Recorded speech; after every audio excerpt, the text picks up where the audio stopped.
நம்ம சேனல்ல செலிபிரிட்டிஸோட ஸ்பெஷலான அப்டேட்ஸ்லாம் பார்க்குறோம். அப்படிதான் இப்பவும் அப்டேட்ஸோட வந்திருக்கிறது யாரை பத்தின்ட்டு எல்லாம் தான் போச்சு கெஸ் பண்ணியிருப்பீங்க.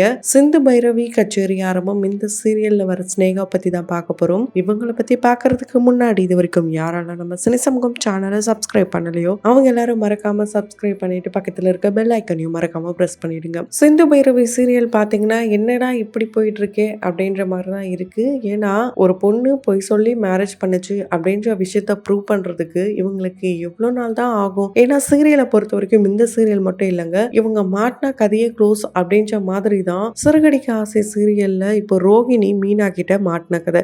பருத்தி மூட்டை அப்படியே குடோன்லயே இருந்திருக்கலாமே அப்படின்ற மாதிரி தான் அந்த சீக்வன்ஸ் இருக்கு. அந்த மாதிரி இந்த சீன் மாறிடுமா இல்லையான்றத நம்ம வெயிட் பண்ணி தான் பார்க்கணும். ஏன்னா ஸ்னேகா பண்ணியிருக்க அந்த ஒரு செயல் தான் இப்போ வந்து இந்த சீரியலை பரபரப்பாக கொண்டு போயிட்டு இருக்கு. அது என்னன்ட்டு தொடர்ந்து இந்த வீடியோல பார்க்கலாம். அதுக்கு முன்னாடி இந்த ஸ்னேகா கேரக்டர் எங்களுக்கு பிடிச்சிருக்கு இல்ல பிடிக்கலன்ட்டு யாரெல்லாம் சொல்றீங்களோ அவங்க கமெண்ட் பாக்ஸ்ல ரெட் ஆட்டினோட கமெண்ட் பண்ணுங்க. ஸ்னேகாவா நடிக்கிறவங்களுடைய ரியல் நேம் சுகன்யா பார்த்திபன். இவங்களோட இன்ஸ்டா ஐடியில பாத்தீங்கன்னா சுகன்யா விஷ் அப்படின்னு போட்டிருக்காங்க. ஸோ சுகன்யா பார்த்திபனா இவங்க நிறைய ஸ்டேஜ் ஏறி இருக்காங்க. இவங்களுடைய ஸ்கூல் காலேஜா இருக்கட்டும், இவங்க ஒரு டான்ஸராகவே இருந்தாங்களாங்க. ஸ்கூல் காலேஜ் ஆஃபீஸ் இப்படி எல்லா இடங்களும் டான்ஸ் ஆடி இவங்க வின் பண்ணி இருந்திருக்காங்களாம். ஆனா முறைப்படி எங்கேயும் போயிட்டு டான்ஸ் கிளாஸ் அப்படின்னு போனது இல்லையாம். எங்க டான்ஸ்னாலும் எங்க போட்டினாலும் இவங்களோட நேம் இல்லாம இருக்காதாம். அந்த அளவுக்கு டான்ஸ்ல ரொம்பவே திறமையான பொண்ணா வள வந்திருக்காங்க. அதனாலதான் இன்னும் ரீல்ஸ்ல ஒரே டான்ஸா போட்டு அடிச்சு தள்ளிட்டு இருக்காங்க. இவங்க நிறைய ரீல்ஸ் போட்டது எதுலன்னு பாத்தீங்கன்னா மீனாட்சி பொண்ணுங்க இந்த சீரியல் பண்ணும்போது அவங்களுக்கு மேரேஜ் சீக்வன்ஸா இருக்கட்டும் அப்பெல்லாம் வந்து நிறைய ரீல்ஸ் எல்லாம் போட்டிருக்காங்க.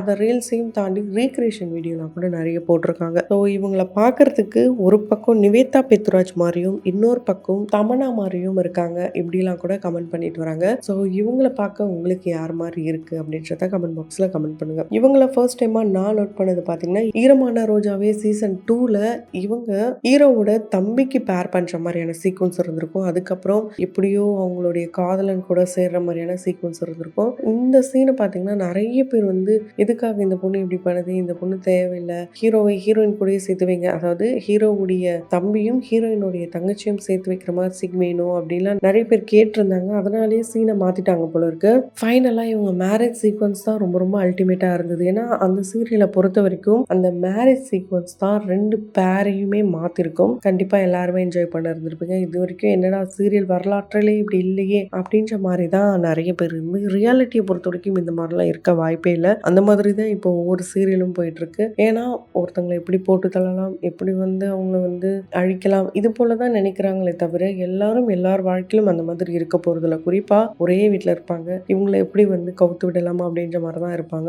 இதுல ஒரு சில விஷயங்கள் யதார்த்தத்தை தாண்டி நடக்கிற மாதிரி தான் ஒரு சில சீன்ஸ்லாம் இருக்கு. அந்த மாதிரி சீன்ஸ்லாம் எடுத்துட்டாலே சீரியல்ல நல்லாவே போகும். ஏன்னா இந்த சீரியல்லையும் பாத்தீங்கன்னா சொந்த பையனுக்கு வந்து இருந்த மருமகளை எப்படியாவது வந்து விட்டு விட்டு வெளியே அனுப்பணும்ட்டு மாமியார் துடிக்கிற சீனா இருக்கட்டும், அதுக்கு சப்போர்ட் பண்ற அவங்களுடைய தம்பியா இருக்கட்டும், ஸோ இவங்களுக்கு நிறைய சப்போர்ட் இருக்கு. அதுல ஒண்ணுதான் சிவான்ற கேரக்டர் பண்றவருடைய எக்ஸ் லவரா வரவங்க ஸ்னேகா. ஆல்ரெடி சிந்து கூட எப்படியோ போய் சொல்லி மேரேஜ் நடந்துரும். அதை ப்ரூவ் பண்றதுக்காக ஒரு உயிர் வந்து போராடுற நிலைமையில இருக்கும். அந்த டைம்ல வந்து இவங்க உண்மையை சொன்னா நாங்க வந்து காப்பாத்துறோம், ஒரு ரூபாய் கூட வேணாம் அப்படின்ற மாதிரி கூப்பிட்டு போறாங்க. உண்மையை சொன்னதுக்கு அப்புறம் என்ன நடக்கும் அப்படின்றது மிகப்பெரிய கொஸ்டின் மார்க் தான். ஒரு பக்கம் எப்படி இருக்கும்னா ஸ்னேகாவுடைய லீலைகள் என்னன்ட்டு எல்லாமே தெரிஞ்சு போச்சு சிவாக்கு. அதனால திரும்ப வந்து சேர்றதுக்கான வாய்ப்பு இல்லை. ஸோ சிந்து வந்து என்னை பிடிச்சதா அப்படி பண்ணா நானும் அவளை விரும்பினா அப்படின்ட்டு சிவா ஒத்துக்கிறதுக்கான வாய்ப்புகள் இருக்கு. ஏன்னா சிவா பொறுத்த வரைக்கும் எந்த இடத்துலையும் சிந்து விட்டு கொடுக்க கூடாது அப்படின்ற மைண்ட் செட்ல இருக்காரு. ஏன்னா அந்த அளவுக்கு ரொம்ப ஸ்ட்ராங்கா சிந்து அவருடைய மனசுல இடம் பிடிச்சிட்டாங்க. ஸ்னேகா அந்த கோர்ட் சீன்லயே பாத்தீங்கன்னா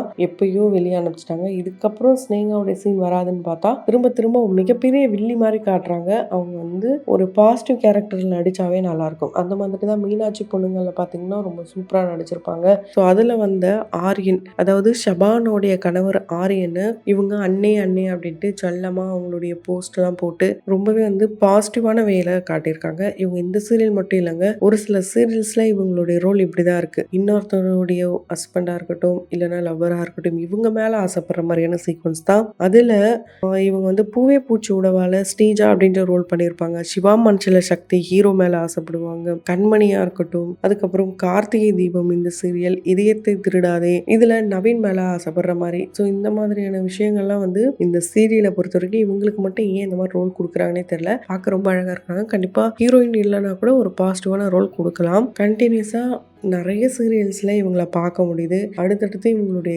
கெரியர் குரோத் பார்த்திங்கன்னா ரொம்ப மெயினான சேனலில் வந்திருக்கு. ஸோ எல்லாருக்குமே சீரியலாக இருக்கட்டும், சினிமாவாக இருக்கட்டும், மீடியா அப்படின்னு வரும்போது ஃபேமிலி சப்போர்ட் அப்படின்றது வந்து கொஞ்சம் இருக்கும், இல்லாமல் இருக்கும். அந்த மாதிரி இவங்களை பொறுத்த வரைக்கும் இந்த பேரண்ட்ஸ் சப்போர்ட் அப்படின்றது ரொம்ப ரொம்ப அதிகமாகவே இருந்திருக்கு. அதனால தான் ரொம்ப ஃப்ரீடம் கொடுத்து இவங்க வந்து நடிக்க வந்தாங்களாம். ஆரம்பத்தில் சின்ன சின்ன ரோல்ஸ்லாம் பண்ணாலும் இப்போ மெயினான வில்லி ரோல் பண்ணுற அளவுக்கு இவங்களுடைய ரோல் வந்து க்ரோத் ஆயிருக்கு. ஸோ வீட்டில் எந்த ஒரு ரெஸ்ட்ரிக்ஷனும் இல்லாமல் இவங்க வந்து சூப்பராகவே வந்து நடிச்சிட்டு வராங்க. இந்த ரெட்டை ரோஜா அப்படின்ற சீரியலில் பார்த்தீங்கன்னா ஸ்பெக்ஸ்லாம் போட்டு டாக்டராகவே அதில் வந்திருப்பாங்க. இந்த சீரியலில் மட்டுமே இவங்க டாக்டர் கிடையாது, அந்த சீரியல்லே இவங்க டாக்டராக தான் இருந்திருப்பாங்க. ஸோ அதையே இவங்க எப்படி மென்ஷன் பண்ணுவாங்கன்னா, நான் டாக்டருக்கே படிக்கலைங்க, ஆனால் பாருங்கள் சீரியல் மூலமா நான் டாக்டர் ஆகிட்டேன் அப்படின்ட்டு அதையும் ஒரு பாசிட்டிவான வேலை இவங்க போட்டிருக்காங்க. இவங்க அவார்டும் வாங்கியிருக்காங்க. இது நிறைய பேருக்கு தெரிஞ்சிருக்க வாய்ப்பே கிடையாது.